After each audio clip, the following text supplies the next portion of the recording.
Welcome to Movie Recaps channel.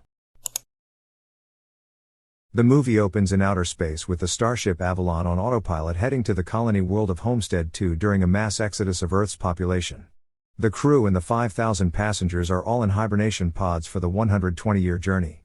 It is 30 years into the journey. The ship travels through a meteor storm, and power is diverted to the forward shields. Then the ship collides with a large meteor and the power blinks. Red alert screens come on in the control area, then quickly go back to normal. Something bad has happened.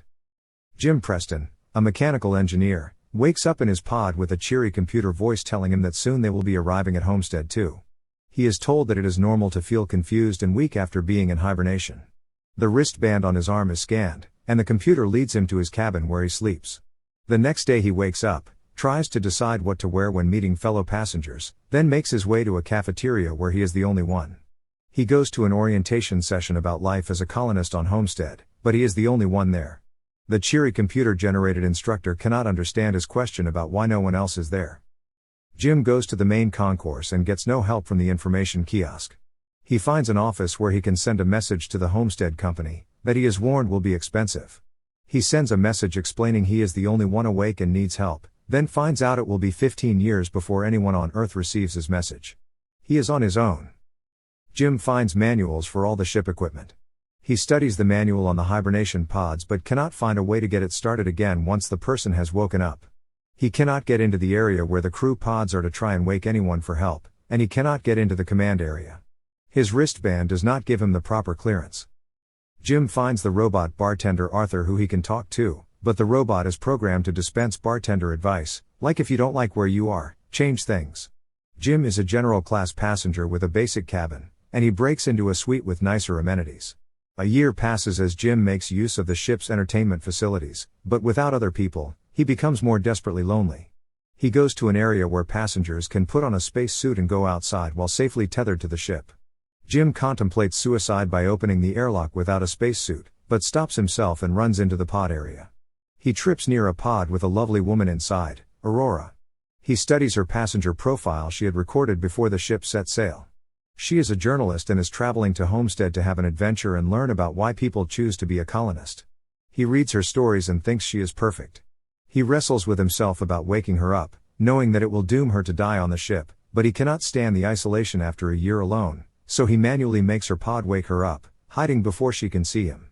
The same cheery computer program wakes up Aurora and leads her to her cabin to sleep. Aurora wakes up the next day alone and wanders to the grand concourse where she meets Jim. He tells her the truth about how long he has been awake, but he doesn't tell her that he woke her up. He has asked Arthur the robot bartender not to tell Aurora what he has done, and Arthur agrees. Aurora and Jim talk daily, discuss what can be tried to fix the pods. Aurora swims, runs, and begins to write her story. She asks why Jim left planet Earth, and he says he likes to make things and fix things, and on Earth, things get replaced when they break and are not fixed. He wants to live in a house he builds himself.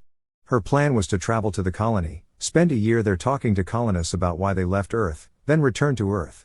Aurora is a gold-class passenger and uses her status to procure more elaborate breakfast meals than his standard clearance entitles him to. After some time of getting to know each other, Jim asks Aurora on a date and she accepts. After they eat, he takes her to the spacesuit room, and there are 2 suits and they both get dressed and go outside. Coming back in, Aurora is excited, and they go to Jim's cabin and make love. They are happy, have their routine of exercise, watching the stars, taking advantage of the ship's entertainment and restaurant venues. Another year passes, and it's Aurora's birthday, and Jim plans a special surprise. He made a ring for her. Going in the bar, Aurora tells Arthur that she and Jim have no secrets and Jim agrees, not realizing that Arthur interprets this as meaning that Jim has told Aurora that he woke her up. Jim steps into the men's room, and Arthur tells Aurora what a good choice Jim made to pick her to wake up. Aurora is devastated and furious, and tells Jim to stay away from her. One night she enters his cabin while he's sleeping, and assaults him with her fists. While she's running, Jim uses a ship's intercom to try and explain himself, but Aurora screams that Jim took her life. While all of this is going on, the control room is more frequently getting alerts of system failures, more over time. Jim and Aurora have noticed small things like the cleaning robots having system failures. It's now 2 years since the meteor collision. One day Gus wakes up and appears on the concourse. He is a deck crew chief and has woken up early. Hibernation pods have never failed before, and he explains that something major is wrong. His wristband gets them into the command center, where they find that the ship's automatic diagnostics have failed and they need to check every deck manually. While Gus runs tests before this can be done, there is a major gravity failure and Aurora almost drowns while in the swimming pool. Gus finds that there have been cascading failures, and the computer can make a timeline that shows the first failure was 2 years before. Gus determines that the first few failures caused power diversions to try and re-equalize the load, but the load became too heavy, causing more and more failures. The whole ship is in danger of becoming dead in space, which will doom the entire crew and passengers. The area first affected was in the main engine area, but they will have to do a manual inspection to tell where. At this point, Gus collapses, and Jim and Aurora take him to the infirmary and put him in the medical auto-diagnostic scanner. There are multiple necrosis all throughout his body and death is imminent, because of the malfunctioning hibernation pod. He puts on his uniform and prepares to die, and gives Jim and Aurora his wristband, so they can access the areas of the ship they need to go to fix things. In engineering, Jim and Aurora find a hole made by a meteorite that goes through some critical areas. When they open one door, Aurora is almost sucked out because of a hole through the hull. She blocks it with a tablet Jim pushes to her, and Jim uses a liquid sealant to further seal to the hole. The area pressurizes, and they then learn the fusion engine exhaust has to be manually vented. The manual override won't work, Jim has to get into a space suit and go outside to fix it. He ends up having to go into the exhaust passage to open a flap, but it won't stay open, unless Jim holds it open so that the manual vent will work.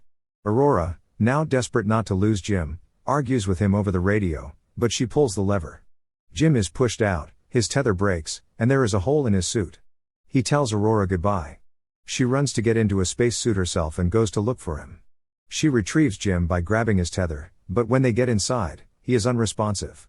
She drags him to the infirmary, and the auto-doc says Jim is dead. Aurora uses Gus' wristband and his override code to get the machine to resuscitate Jim, and it works. He is alive, and she is relieved and overjoyed. Later, things are back to normal on the ship. Jim works on the auto-doc and tells Aurora he found that using the command override he could put her back in hibernation in the infirmary, but he would be alone again. Aurora chooses to stay awake with Jim and make a life with him on the ship, together. 88 years later. It's the end of the voyage, and the captain and crew awake and come to the Grand Concourse to find there is a huge tree, lots of trailing vines and vegetation, birds flying, and a cabin that might have Jim and Aurora's grandchildren in it. Aurora's voiceover is reading her story to the passengers, explaining how they made a good life where they were.